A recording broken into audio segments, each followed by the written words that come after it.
Warahmatullahi wabarakatuh. Innal hamdalillah nahmaduhu wa nasta'inuhu wa nastaghfiruh wa na'udzu billahi min shururi anfusina wa min sayyiati a'malina. May yahdihillahu fala mudilla lahu wa may yudlil fala hadiyalah. Asyhadu an la ilaha illallah wahdahu la syarika lah wa asyhadu anna nabiyyana Muhammadan abduhu wa rasuluh. Ya ayyuhalladzina amanu taqullaha haqqa tuqatih wa la tamutunna illa wa antum muslimun. Ya ayyuhan nasu taqu rabbakumul ladzi khalaqakum min nafsin wahidah wa khalaqa minha zawjaha wa batha minhuma rijalan katsiran wa nisaa'a wattaqullaha alladzi tasaaluna bihi wal arham innallaha kana 'alaikum raqiba. Ya ayyuhalladzina amanu taqullaha wa qulu qawlan sadida yuslih lakum a'malakum wa yaghfir lakum dhunubakum wa may yuti'illaha wa rasulahu faqad faza fawzan 'azima. Fa inna asdaqal hadithi kitabullah wa khairal hadyi hadyu nabiyyina Muhammadin sallallahu alaihi wasallam wa syarral umuri muhdatsatuha wa kullu muhdatsatin bid'ah wa kullu bid'atin dhalalah wa kullu dhalalatin finnar. Amma ba'du.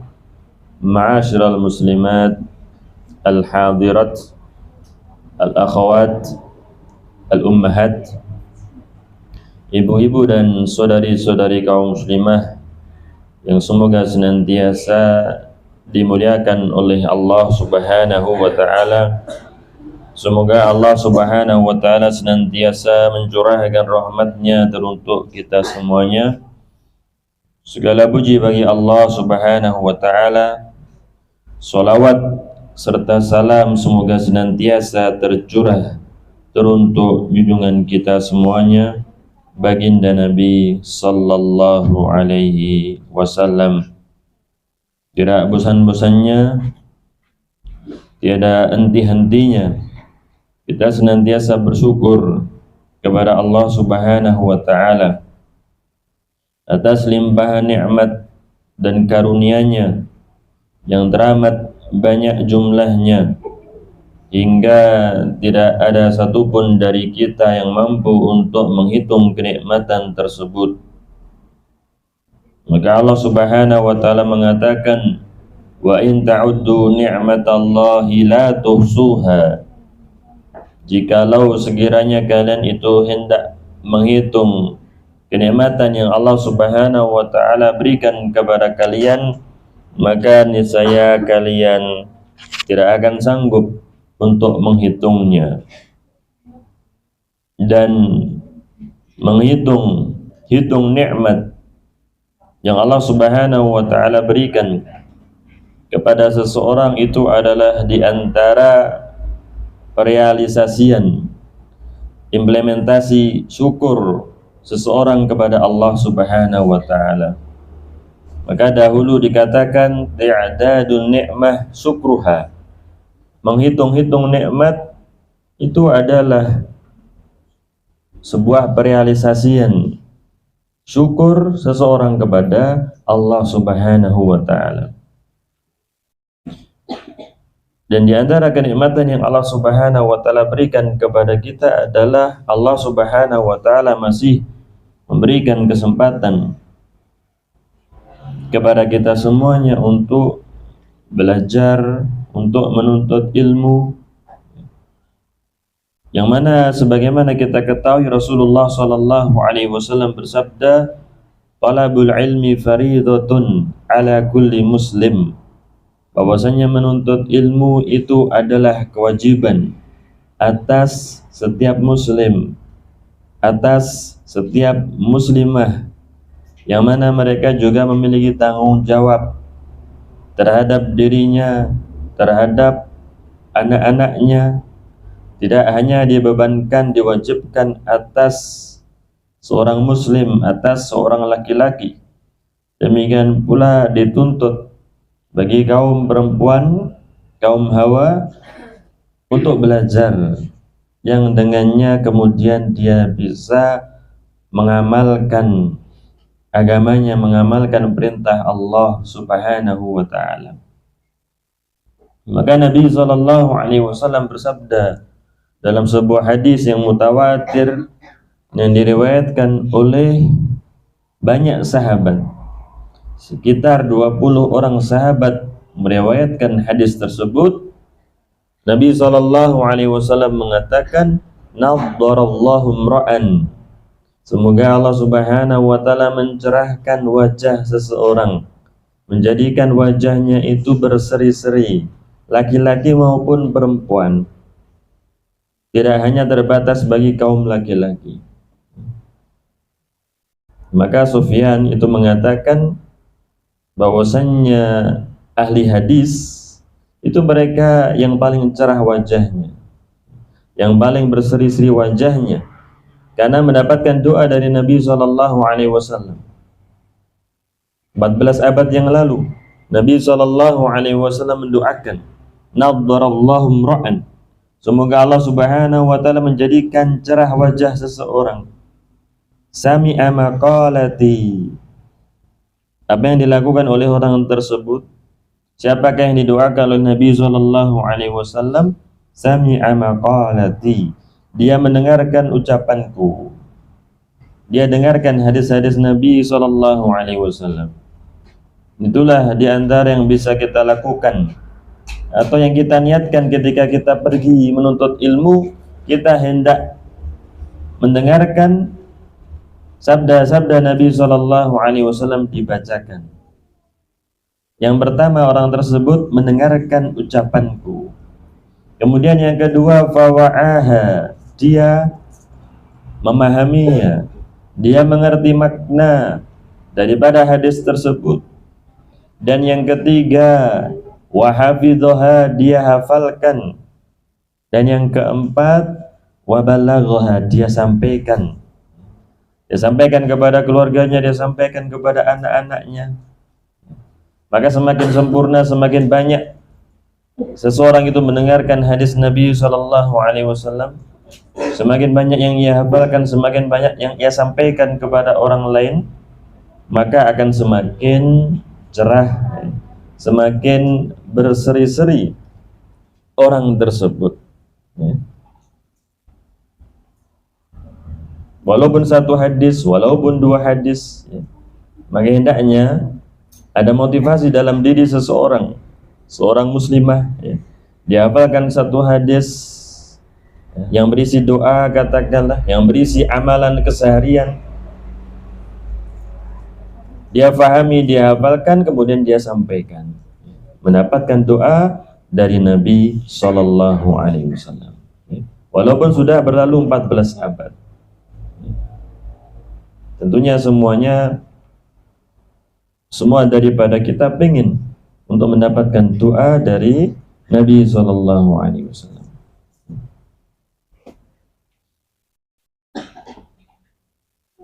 Al-ummahat wal akhwat, ibu-ibu dan saudari-saudari kaum muslimah yang semoga senantiasa dirahmati oleh Allah Subhanahu wa ta'ala, kita melanjutkan pembahasan daripada kitab Tanbihat ala ahkam takhtassu bil mu'minat, pelajaran-pelajaran penting berkaitan dengan hukum-hukum khusus seputar perempuan.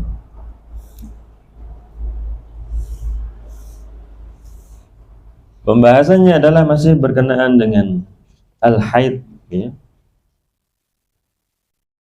Ma yalzam al-haid inda nihayati haidhiha, apakah yang seharusnya dilakukan oleh seorang perempuan yang haid ketika selesai daripada haidnya tersebut.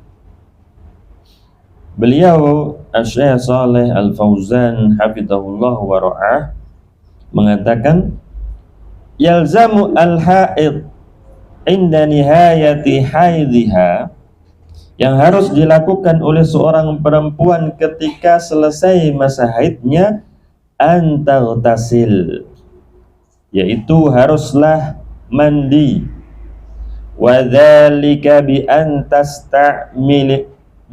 tastamil alma, itu adalah dia harus menggunakan air biniyati taharah fi jami'i badaniha, dengan berniat taharah, bersuci bagi seluruh badannya, seluruh jasadnya. Jadi yang namanya mandi tersebut adalah harus disertai dengan niat. Kalau tidak dengan niat, bisa jadi itu adalah mandi biasa. Tapi kalau disertai dengan niat, bisa kemudian dikatakan mandi suci. Maka ibadah tergantung daripada niatnya. Amalan-amalan adalah tergantung pada niatnya. Sebagaimana kata Nabi SAW, innamal a'malu binniyat. Sesungguhnya amalan-amalan itu tergantung niatnya. Ada yang mandi bolak-balik tapi niatnya ya adalah untuk mendinginkan badannya karena hawa yang panas. Ada yang dia itu mandi dari Jumat, niat untuk mandi Jumat, ya. Maka tentunya sangatlah berbeda mandi yang disertai dengan niat dengan mandi yang tidak disertai dengan niat. Liqauli sallallahu alaihi wasallam, karena Nabi sallallahu alaihi wasallam bersabda, fa idza akbalat haidatuki fada'is shalah, bila mana haidmu itu datang maka tinggalkanlah salat. Seorang perempuan patuh, tidak kemudian dia melanggar larangan tersebut, dan itu adalah bentuk kepatuhannya kepada Allah Subhanahu wa taala, bentuk ketundukannya kepada Allah Subhanahu wa taala. Tidak mempertanyakan atau banyak bertanya kenapa kok tidak boleh sholat. Wa idza adbarat faghtasili wa sholli, rawahu al-Bukhari. Bila mana sudah selesai tuntas, maka mandilah, maka kerjakanlah sholat. Wa sifatuhu, sifatnya, kaifiyahnya, tata cara mandinya itu adalah antanwiya raf'al hadas, engkau berniat untuk mengangkat hadas, agar hadas besar tersebut itu terangkat. Awit taharah lissalah, atau niat bersuci karena mau sholat. Wa nahwaha, dan yang semisalnya. Summa taqul, kemudian dia itu mengucapkan bismillah. Dia mengucapkan bismillah, summa tufidul ma'a ala jami'i jismiha. Setelah mengucapkan bismillah, dia guyurkan air itu ke seluruh jasadnya. Wa turwi usula sya'ri ra'siha, dia basahi pangkal rambutnya. Dia cermat, dia haruslah teliti bahwasanya air itu telah sampai pada pangkal rambutnya. Dia harus pastikan hal tersebut. Wala yalzamuha naqduhu in kana madhuran, tidaklah ada kewajiban kelaziman untuk mengurai rambutnya bila mana dia itu mengepang rambutnya. Wa innama turwihi bil ma, akan tetapi sudahlah cukup bila mana dia basahi dengan air. Jadi tidaklah ada kewajiban untuk harus kemudian mengurai kepangan rambutnya. Wa inista'malat asidr awil mawad al-munadhifah, bila mana dia itu menggunakan daun bidara. Ini dikatakan oleh Syekh Saleh Al-Fauzan demikian. Bila mana dia menggunakan daun bidara. atau bahan-bahan pembersih yang lain yang wangi, ma'al ma' bersamaan dengan air tentunya, fahasan maka ini adalah lebih baik. Wa yustahabbu dan disukai, disunahkan, akhdhu qutnatin untuk mengambil kapas, fiha miskun aw ghairihi, di kapas itu ada minyak misek ya, sudah diolesi dengan misek kasturi atau yang selainnya minat tib, atau yang selainnya daripada minyak wangi. Taj'aluha fi farjiha, dia jadikan di tempat keluarnya darah haid tersebut, ba'dal iktisal, setelah dia itu mandi ya, meletakkan kapas itu, li amrihi asma bidzalika, karena itu hal itu Nabi SAW pernah perintahkan kepada Asma dalam sebuah hadis yang diriwayatkan oleh Imam Muslim. Mandi, kemudian setelah mandi meletakkan kapas ya. Itu Nabi SAW perintahkan kepada Asma radhiyallahu ta'ala anha, semoga Allah subhanahu wa ta'ala meridhoinya. Tanbihun muhimmun, peringatan penting. Ibu-ibu dan saudari-saudari kaum muslimah yang semoga senantiasa dirahmati oleh Allah subhanahu wa ta'ala, masih berkenaan dengan pembahasan darah haid, Syekh Shalih Al-Fauzan menyebutkan tanbihun muhimmun, peringatan penting. Idza tahuratil haidu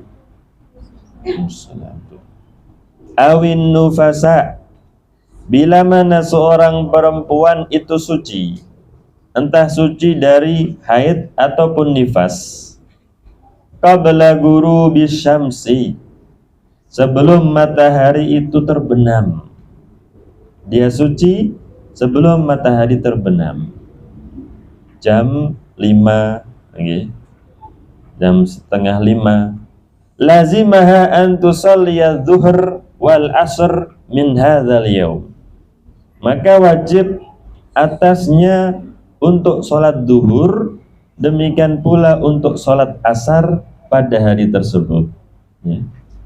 Katakanlah hari ini darah haid masihlah keluar, kemudian nanti ya, sebelum matahari itu tenggelam, terbenam, sudah suci, maka dia mengerjakan sholat duhur, sholat asar. Di antara alasannya karena itu adalah sholatnya ahlil a'dzar, mereka yang memiliki udzur, yaitu menjamak sholatnya. Ini di antara alasannya. Wa man tahurat minhuma qabla tulu'il fajri, demikian pula bila mana suci dari haid ataupun nifas sebelum terbitnya fajar ya. Lazimaha an tusalliyal maghrib wal isya, maka wajib atasnya itu untuk mengerjakan sholat maghrib, demikian pula sholat isya, min hadhil lailah, di malam tersebut ya. Ini pendapatnya Syekh Shalih Al-Fauzan hafizahullah. Pokoknya sebelum fajar itu terbit, jam 3 ya, jam setengah 4, maka dia kerjakan sholat maghrib dan sholat isya. Lianna waqta sholah ats-tsaniyah, karena waktu sholat yang kedua, waktun li sholatil ula. Ini tadi yang telah kita singgung, alasannya apa? Karena waktu sholat yang kedua, waktu sholat asar, waktu sholat isya, waktun li sholatil ula fi halil udhri, itu demikian pula adalah waktu untuk sholat yang pertama ketika ada uzur. Kok tadi nggak sholat duhur? Ya nanti saya mau menjamak dengan asar karena saya sedang safar ini. Kalau tadi tidak sholat maghrib, ya saya mau sholat di waktu isya dengan jamak takhir. Karena waktu sholat yang kedua itu adalah waktu untuk sholat yang pertama ketika ada udhur. Ini alasan yang disampaikan oleh Syekh Shalih Al-Fauzan hafizahullah wa ra'ah. Semoga Allah Subhanahu wa taala senantiasa menjaga beliau dan menjaga kita semuanya. Amin Allahumma amin. Qala Syekhul Islam Ibn Taimiyah rahimahullah fil fatawa. Berkata Syekhul Islam Ibn Taimiyah rahimahullah yang wafat 728 Hijriyah, sekitar 7 abad yang lalu. Beliau rahimahullah mengatakan, walihada kana jumhur al-ulama. Oleh karena ini jumhur mayoritas ulama, kamalikin wa syafi'i wa Ahmad, seperti al-imam Malik bin Anas, seperti al-imam Muhammad bin Idris asy-Syafi'i, demikian pula al-imam Ahmad ibn Hanbal. Idza tahuratil haid fi akhirin nahar, bila mana seorang perempuan yang haid itu suci di akhir siang, di penghujung siang, sholatiz zuhra wal asra jami'an, maka dia mengerjakan sholat zuhur, asar, semuanya, kedua-duanya. Wa idza tahurat fi akhiril lail, sholatil maghrib wal isya jami'an. Bila mana suci di penghujung malam, di akhir malam, maka dia kerjakan sholat maghrib dan isya, keduanya dia lakukan. Kama nukila dzalika an Abdurrahman bin Auf wa Abi Hurairah wa Bani Abbas. Hal ini apakah ada dari kalangan ulama sahabat yang berpendapat demikian? Ini pendapat yang semisal ini dinukilkan dari beberapa sahabat. Di antaranya adalah Abdurrahman bin Auf, yang kita ketahui termasuk 10 orang sahabat yang dijamin surga oleh Rasulullah sallallahu alaihi wasallam. Di antaranya pula adalah Abu Hurairah radhiyallahu taala an, yang kita mengetahui yang paling banyak meriwayatkan hadis dari Rasulullah sallallahu alaihi wasallam. Dalam kitab Al-Adab Al-Mufrad, Al-Imam Al-Bukhari itu menyebutkan kisahnya Muhammad ibn Sirin.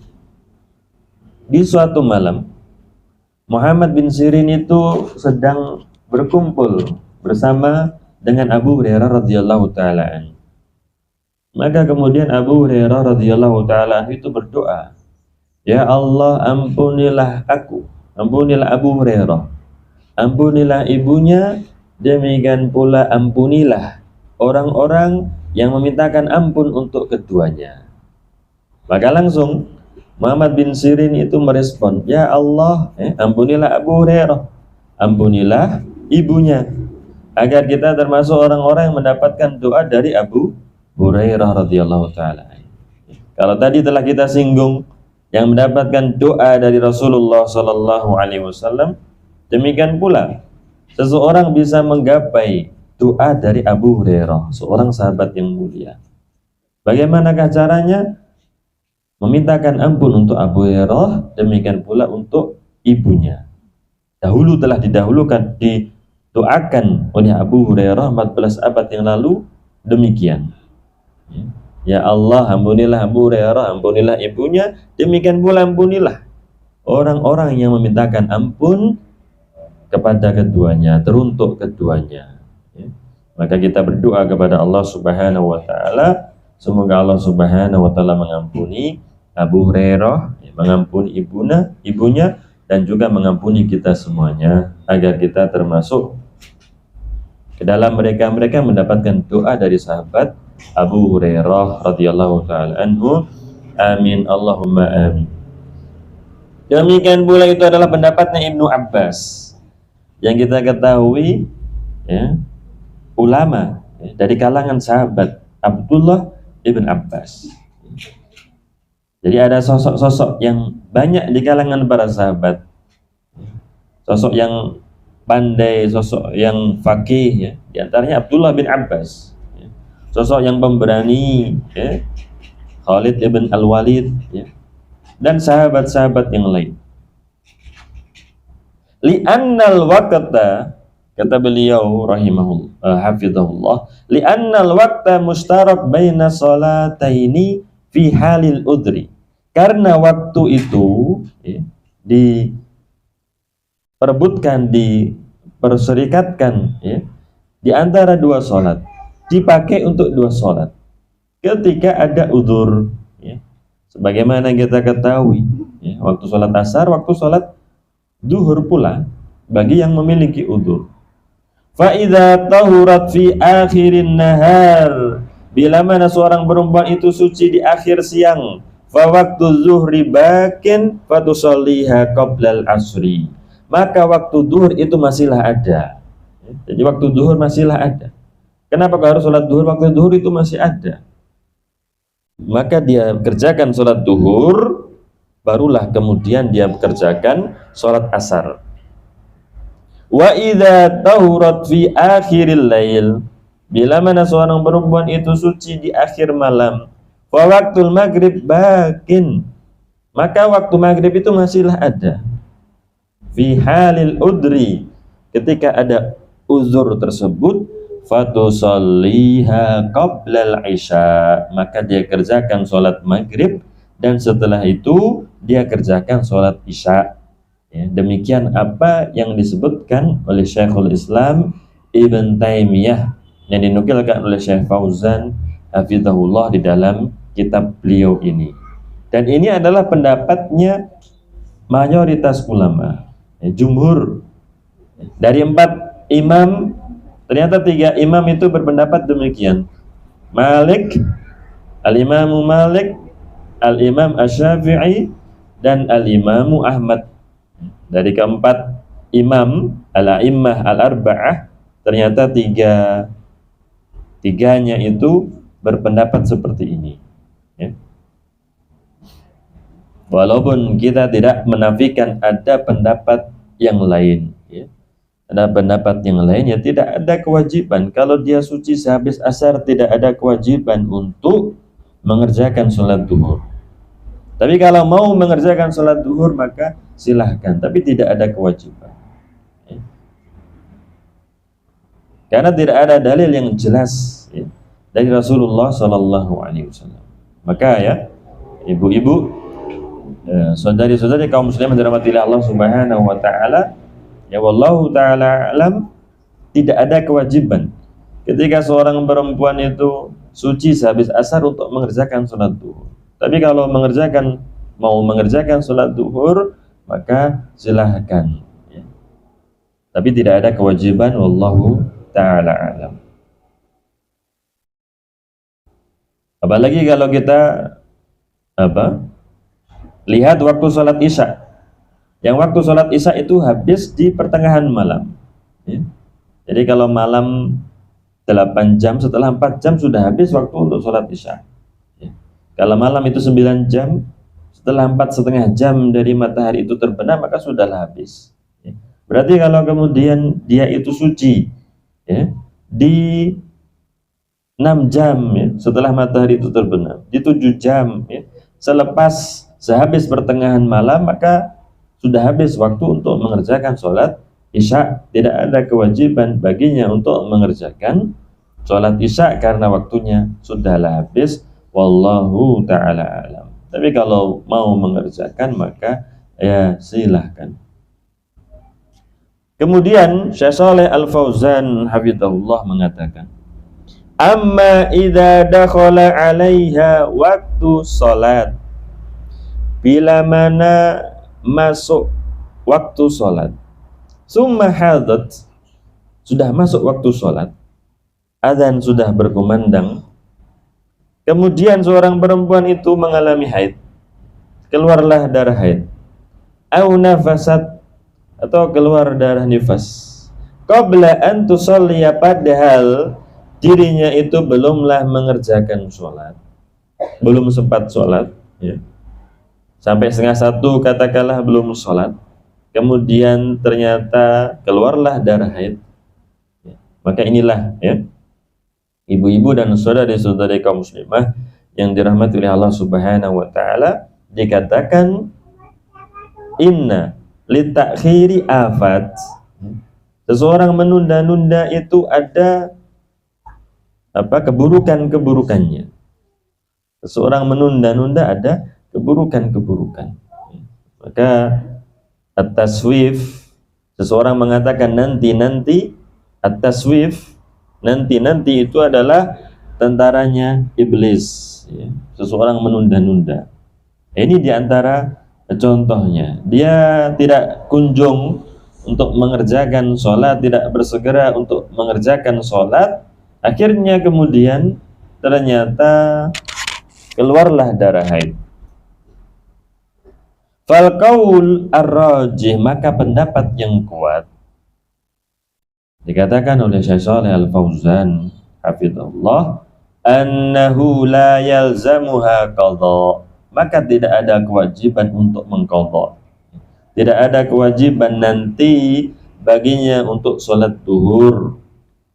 Tilkas sholah allati adrakat awala waktiha, yang dia dapatkan awal waktunya tersebut, summa hadat, kemudian dia itu berhaid, au nafasat, atau bernifas, qabla an tusalliyaha, sebelum dia mengerjakan sholat. Dikuatkan, dirajihkan oleh Syekh Shalih Al-Fauzan, tidak ada kewajiban untuk mengqadha tatkala nanti suci. Ini juga pendapat Imam Malik, demikian pula pendapat Al-Imam Abu Hanifah. Kalau pendapatnya Al-Imam Asy-Syafi'i, pendapatnya Al-Imam Ahmad, maka ketika nanti suci wajib untuk mengqadha sholat tersebut. Sampai jam 12:30 belum mengerjakan sholat zuhur, kemudian ternyata darah haid itu keluar, tentunya dia tidaklah bisa untuk mengerjakan sholat zuhur. Nanti setelah suci, kapanpun waktunya, entah pagi, siang, atau malam, maka dia kerjakan sholat zuhur. Ini ya, ini pendapatnya Al-Imam Asy-Syafi'i, Al-Imam Ahmad. Maka wallahu ta'ala a'lam, seseorang mengerjakan sholat ketika suci, mengqadha, sholat yang dahulu dia belum sempat, itu tentunya lebihlah aman, daripada dia tinggalkan sholat tersebut. Tentunya lebihlah aman. Maka Syekh bin Baz mengatakan, in qadait fala ba's, jika seorang perempuan itu mengqadhanya sholat yang dahulu belumlah sempat ia kerjakan, maka tidaklah mengapa. Maka tentunya keadaan seorang perempuan sangatlah aman. Bagaimana sholat duhur, sholat wajib 4 rakaat, dia tinggalkan begitu saja, walaupun ada pendapat yang mengatakan demikian. Berkata Syekhul Islam Ibn Taimiyah rahimahullah fi Majmu' Al-Fatawa, berkata Syekhul Islam Ibn Taimiyah, semoga Allah Subhanahu wa taala merahmati beliau, di dalam kitab Majmu' Fatawa, berkaitan dengan masalah ini beliau mengatakan, wal azhar fid dalil madhab Abi Hanifah wa Malik annaha la yalzamuha syai'un, dan yang nampak berkaitan dengan madhabnya Abu Hanifah, madhabnya Malik, bahwasanya seorang perempuan dalam kasus tadi tidak ada kewajiban baginya untuk mengqadha, tidak ada baginya atasnya itu kewajiban. Li'annal qadha innama yajibu bi amrin jadid. Qadha, seseorang itu mengqadha itu wajibnya kapan? Kalau ada perintah yang baru, ada perintah lagi, ada nas yang jelas, katakanlah kemudian katakanlah disebutkan seorang perempuan itu belum sholat, kemudian darah haid itu keluar, maka ada perintah lagi, wajib baginya untuk mengqadha. Ternyata tidak ada perintah tersebut. Perintahnya ya tadi, perintah untuk mengerjakan sholat, tapi dia belum mengerjakan hingga akhirnya keluarlah darah haid. Wala amr huna yalzamuha bil qadha. Tapi kalau kemudian seseorang itu perhatikan, dia buka hadis, ternyata tidak ada perintah untuk mengqadha. Ya. Kalau kita ketahui perintah mengqadha puasa kan jelas ada, ya. Tapi perintah mengqadha salat tidaklah ada. Wal amr huna yalzamuha bil qadha. Wali annaha, demikian pula karena seorang perempuan tadi itu akharat takhiran jaizan. Dia itu mengakhirkan dengan pengakhiran yang diperbolehkan.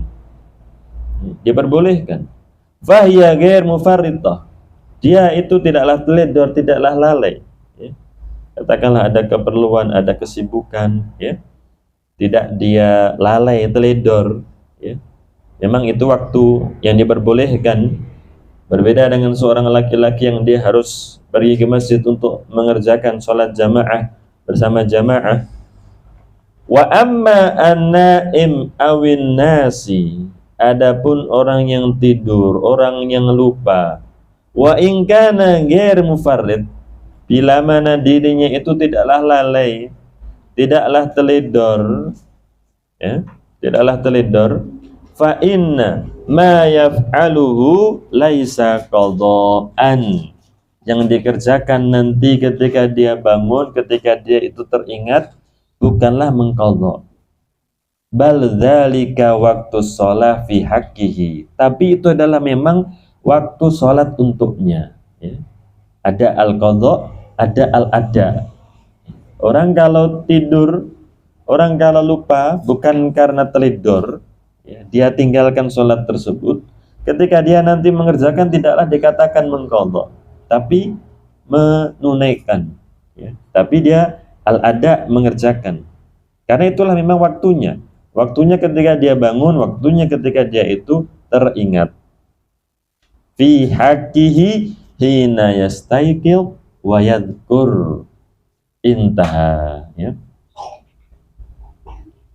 Demikianlah al-ummahat wal akhwat, ibu-ibu dan saudari-saudari kaum muslimah yang dirahmati oleh Allah Subhanahu wa taala, pembahasan seputar darah haid.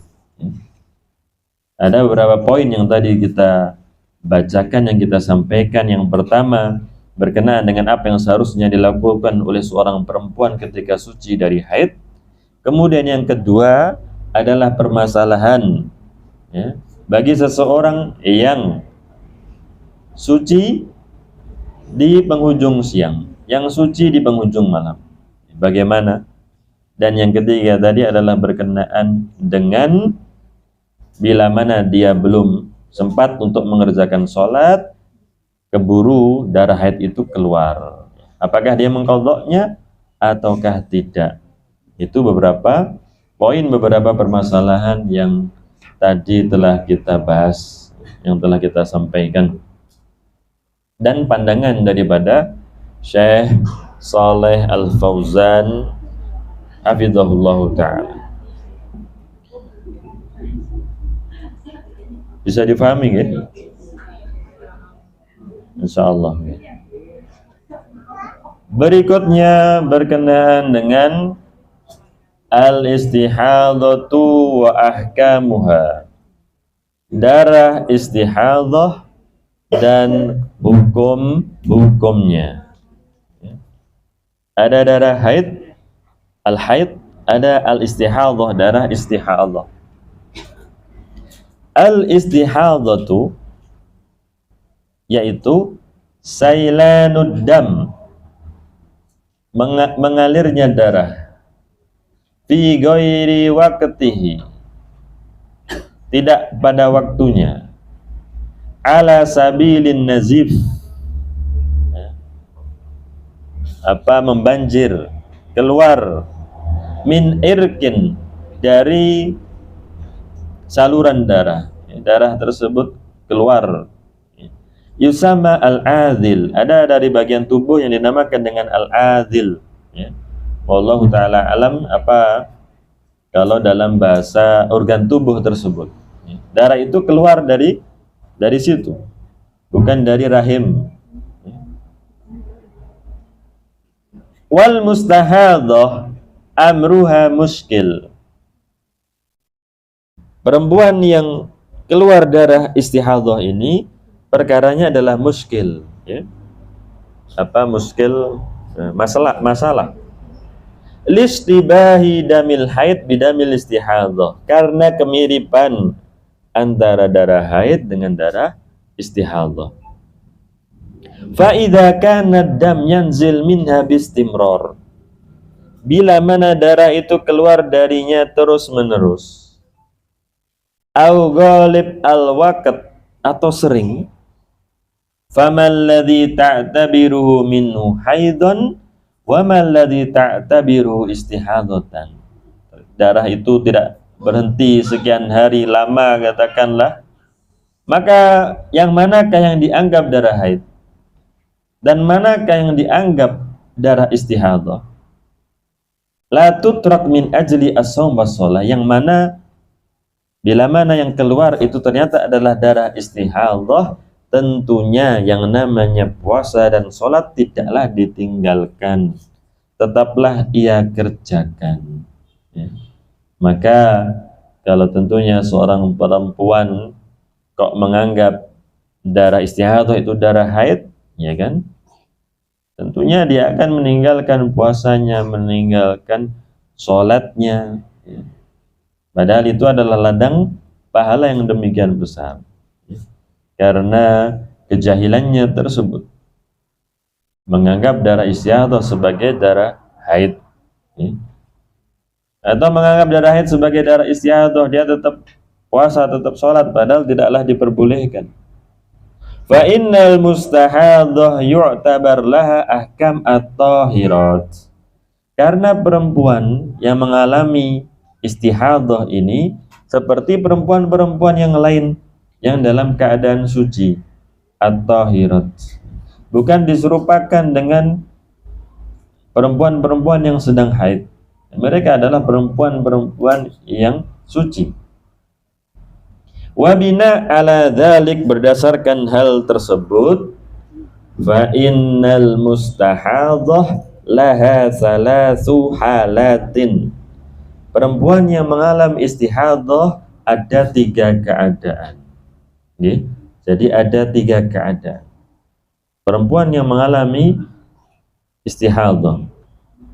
Al-halatul ula, keadaan yang pertama, andakuna laha adatun ma'rufatun ladaiha, dia itu memiliki kebiasaan yang bisa dikenali. Seorang perempuan memiliki kebiasaan yang ma'ruf qabla isabatiha bil istihadah, sebelum dia itu terkena istihadah. Bi angkanat qabla istihadah tahidu khamsata ayyam aw samaniyata ayyam, katakanlah sebelum istihadah dia itu berhaid 5 atau 8 hari. Contohnya, masalan di awal syahri aw wasatih, di awal bulan atau di pertengahannya. Fata'rif adadaha wa waqtaha, maka tentunya dia itu mengetahui, ya, jumlahnya dan waktunya. Ya, dia tahu itu adalah darah haid, itu adalah waktu-waktu di mana dia sedang mengalami haid. Ya, kebiasaannya dikenali, dia kenal dengan kebiasaannya tersebut. Fahadhi tajlis qadra adatiha, maka seorang perempuan yang kondisinya seperti ini, dia duduk, ya, diam sebagaimana kebiasaannya, 5 hari, 6 hari, 7 hari, 8 hari. Wa tada'a sholata wa siyam, tentunya dia tidaklah boleh untuk mengerjakan sholat dan puasa. wa tu'tabar laha ahkam al-haid. Ya. Dia sedang mengalami haid. Ya. Karena kondisinya ma'ruf, mudah dikenali. Acek, ya. Fa'idan tahat adatuha, maka bila mana sudah selesai tuntas dari kebiasaannya berapa hari dia itu mengalami haid, iltasalat wa shollat, maka dia mandi, dia sholat dengan mandi yang tadi telah kita sampaikan. Dia kerjakan sholat, wa tabarat adam al-baqi, dan darah yang tersisa yang masihlah keluar di luar daripada hari-harinya yang sudah tertentu tersebut, damas istihadhah, itu adalah dihukumi sebagai darah istihadhah. Liqaulihi sallallahu alaihi wasallam li ummi Habibah, karena Nabi sallallahu alaihi wasallam, karena sabda Nabi sallallahu alaihi wasallam kepada Ummu Habibah. Siapakah Ummu Habibah? Istrinya Rasulullah sallallahu alaihi wasallam. Yang Nabi sallallahu alaihi wasallam dinikahkan dengan Ummu Habibah oleh Raja Najasyi. Karena Ummu Habibah posisinya ketika itu di Habasyah, Ethiopia dan sekitarnya, Habasyah, ya. Yang menikahkan adalah Raja Najasyi. Ummu Habibah, ibu kita, Ummul Mukminin, istrinya Nabi sallallahu alaihi wasallam. Di antara yang paling dekat nasabnya dengan Rasulullah sallallahu alaihi wasallam karena beliau adalah putrinya Abu Sufyan, pamannya Rasulullah sallallahu alaihi wasallam. Ummu Habibah binti Abi Sufyan. Ummu Habibah namanya adalah Romlah, ya. Namanya Romlah, tapi lebihlah terkenal dengan Ummu Habibah. Nabi sallallahu alaihi wasallam mengatakan kepada beliau radhiyallahu taala anha, umkusi qadra ma kanat tahbisuki haidatuki, duduklah engkau, ya, diamlah, jangan kerjakan sholat, jangan kerjakan puasa sesuai dengan waktu haidmu. Berapa hari? 5 hari, 6 hari, yaitu diamlah. Summa ghtasili wa sholli, kemudian bila mana sudah selesai bilangan haidmu itu, mandilah dan kerjakanlah sholat. Wa liqaulihi sallallahu alaihi wasallam li Fatimata binti Abi Jahsh, demikian pula sabda Nabi sallallahu alaihi wasallam kepada Fatimah, bukan putri beliau tapi Fatimah binti Abi Jahsh. Beliau mengatakan sallallahu alaihi wasallam, innama dzalika irq, ya, itu adalah darah, ya, bukan darah haid. Walaysa bihaid, fa idza aqbalat haidatuki fada'is shalah, muttafaq alaih. Bila mana datang haidmu, maka tinggalkanlah salat. Adapun itu bukanlah haid, itu adalah darah istihadhah, ya, yang tidak keluar dari rahim. Ini al-ummahat wal akhwat, ibu-ibu dan saudari-saudari kaum muslimah dirahmati oleh Allah Subhanahu wa taala, berkenaan dengan perempuan al-mustahadhah yang mengalami istihadhah. Kondisi yang pertama, ya. Kondisi yang pertama, dia memiliki adat, dia sudah tahu, ya, kebiasaannya, acek, ya, hari-hari haidnya tersebut, bilangan hari haidnya tersebut. Al-halatu tsaniyatu, kondisi yang kedua, idza lam yakun laha adatun ma'rufatun, dia tidak memiliki kebiasaan hari-hari yang tertentu, jumlahnya tidaklah acek, lakin damuha mutamayyiz, akan tetapi darahnya itu memanglah berbeda. Ba'duhu yahmil sifatal haid, ya. Karena sifat darah haid kita ketahui bi an yakuna aswad aw sakhin aw lahu raihah. Insyaallah kaum perempuan lebihlah mengetahui, ya, sifat daripada darah haid tersebut, hitam, kental, dan berbau, ya. Jadi sifatnya hitam, kental, dan berbau.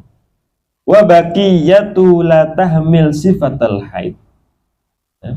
Sedangkan darah istihadah bi an yakuna ahmar laisa lahu raihah wala sakhinan, darah tersebut merah, darah tersebut tidaklah berbau dan tidaklah kental, encer, ya. Fa fi hadhil halah, maka bila mana kondisi seorang perempuan itu seperti ini, ta'tabir adam alladhi yahmil sifatal haid haidon, maka dia bedakan, dia lihat kalau sifatnya mencocoki sifat darah haid, maka dia hukumi kalau itu darah haid, hitam, berbau, dan kental. Fatajlisuhu wa tada'a shalah wa siyam, maka dia diam, enggak boleh untuk salat, enggak boleh untuk berpuasa. Wa ta'tabir ma ada hustihadatan tasil inda nihayatil ladzi yahmil sifatal haid, bila mana dia perhatikan darahnya, ya, tidaklah sama seperti darah haid, darahnya sudahlah berubah, darahnya itu ternyata kemudian berwarna merah, tidak berbau dan encer, maka itu sudah dihukumi sebagai darah istihadah. Wa tusalli wa tasum wa tu'tabar tahiran, maka dia kerjakan sholat, dia berpuasa, dan dia dihukumi sebagai perempuan yang suci. Nabi SAW katakan kepada Fatimah binti Abi Jahash, Nabi SAW bersabda, idza kana damul haidi, bila mana itu adalah darah haid, fa innahu aswad yu'raf, maka itu adalah berwarna hitam dan dikenali, diketahui. Fa amsiki anis shalah, tinggalkanlah salat. Fa idza kana al-akhir, tapi bila mana tidaklah demikian, fatawadhdha'i wa sholli, maka berwudulah dan salatlah. Bagaimana Nabi SAW, ya? Nabi SAW utusan Allah Subhanahu wa taala, ya, yang Allah Subhanahu wa taala berikan kepada beliau itu ilmu, ya. Ternyata mungkin seorang perempuan tidaklah tahu, tapi Nabi SAW tahu, lebih tahu daripada, ya, perempuan. Fatimah binti Abi Jahash di sini, ya, Fatimah binti Abi Hubaysh, maaf, yang dijelaskan oleh Rasulullah SAW. Beliau mengatakan demikian. Ini semakin meyakinkan kita, ya, kalau memang Nabi Muhammad SAW itu adalah Rasulullah, utusan Allah Subhanahu wa taala. La yantiqu 'anil hawa in huwa illa wahyu yuha. Tidaklah berucap sesuai dengan hawa nafsunya, akan tapi yang beliau SAW ucapkan itu adalah wahyu, ya, wahyu dari Allah Subhanahu wa taala. Maka kemudian tidaklah ada pertentangan antara sabda Nabi SAW dengan firman Allah Subhanahu wa taala, karena sama-sama datangnya dari Allah Subhanahu wa taala. Maka tidak ada kesalahan, ya, dalam sabda Nabi SAW.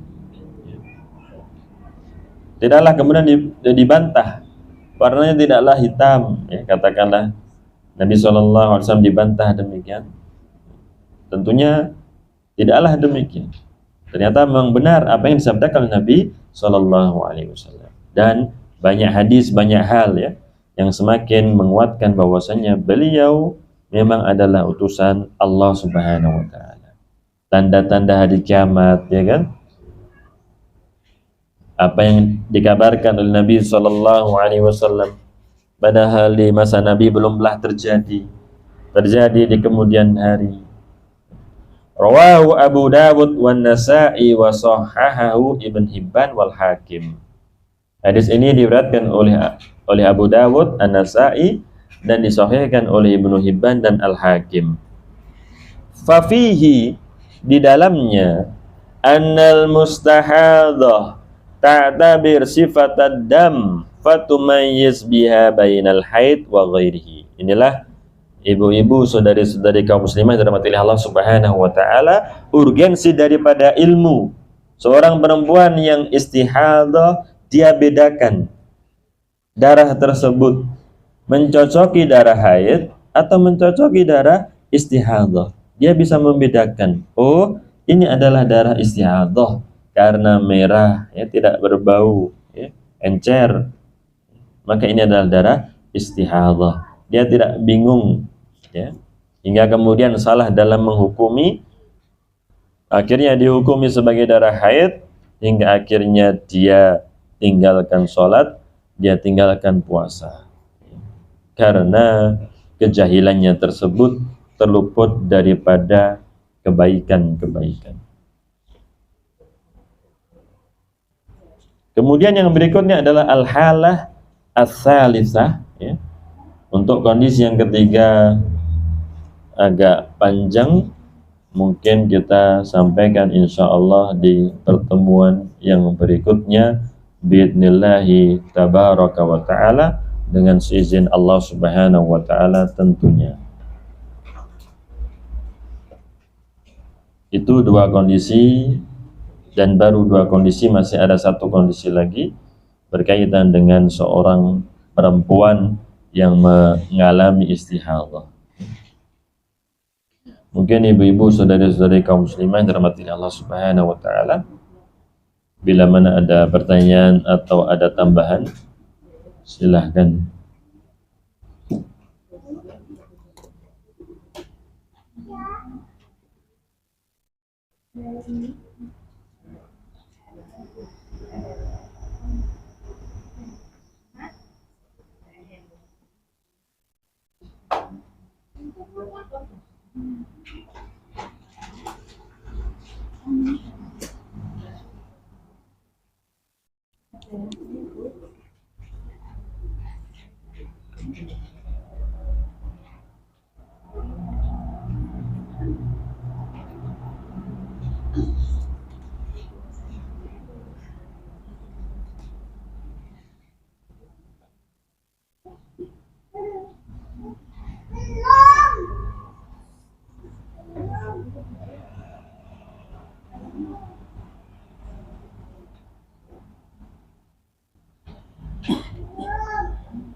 Mungkin ada pertanyaan yang lain?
Ada pertanyaan yang lain?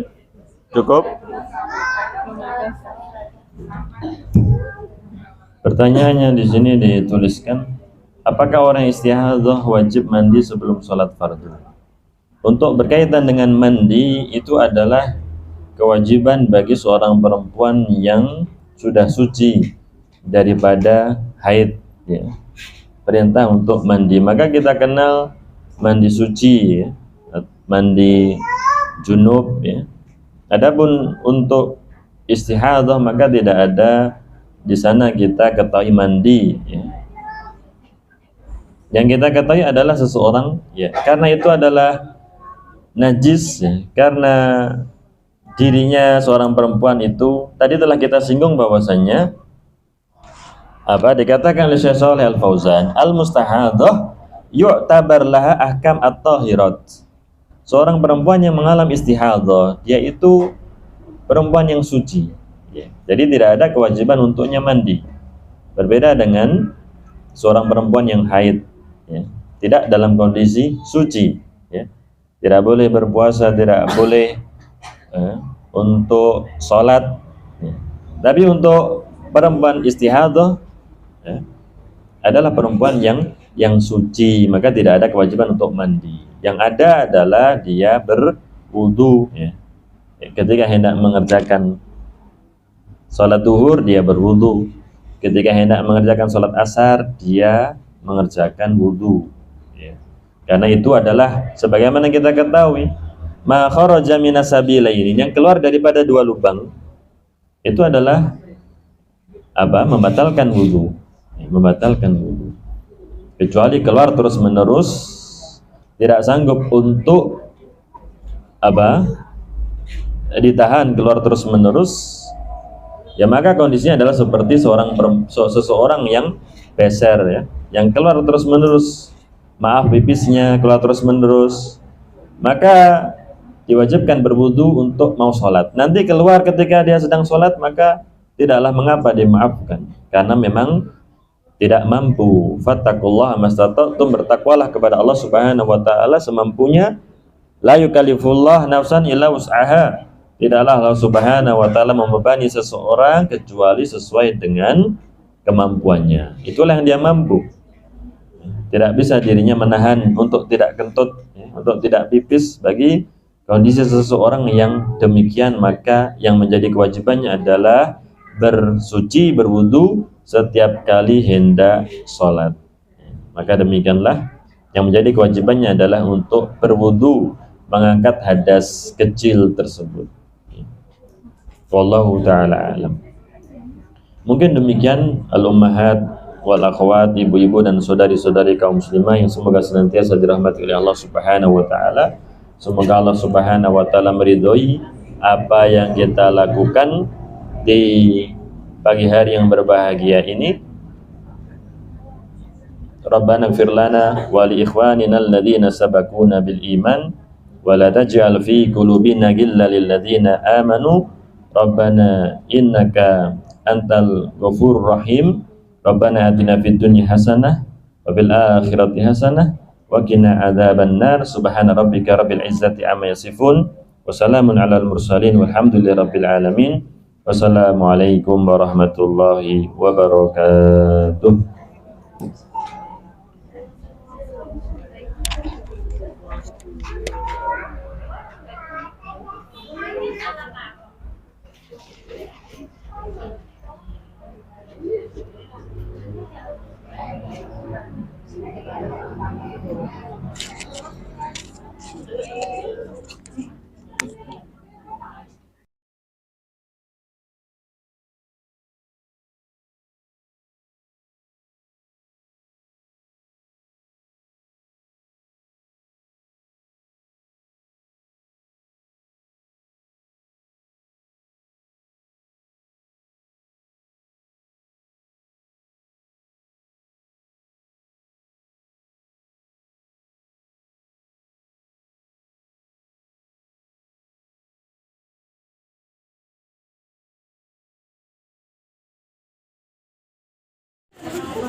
FM mode.